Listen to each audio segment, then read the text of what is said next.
Ever wondered about the primary purpose of the consumer notice in real estate transactions? Let's unravel this together.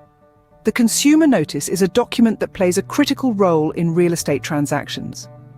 Its primary purpose is to enable informed decisions about relationships with real estate brokers and salespersons. It's your roadmap to understanding what to expect from these professionals and what they expect from you. Let's look at different roles in real estate transactions. First, we have the seller agent. This individual works exclusively for the seller, advocating for their interests.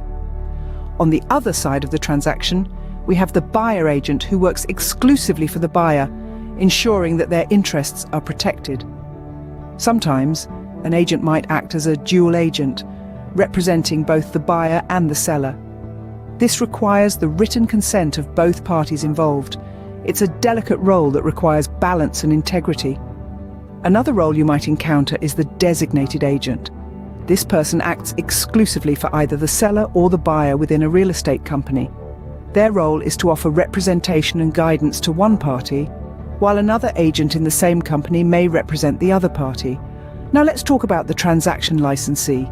Their main responsibility is to disclose known material defects about the property. They owe a duty of honesty and fairness to all parties involved, but they do not represent either the buyer or the seller. It's important to note that all licensees owe a duty to deal honestly and in good faith with consumers. They are also required to abide by the terms negotiated between them and the consumer, particularly concerning the scope of their activities or practices. One more thing to note is the Real Estate Recovery Fund. Its main purpose is to reimburse persons who've been defrauded by real estate licensees. It's a safety net providing some level of protection against fraudulent activities. Lastly, it's crucial to have a written agreement with a licensee. It's not just a piece of paper, but a formalization of the business relationship and representation.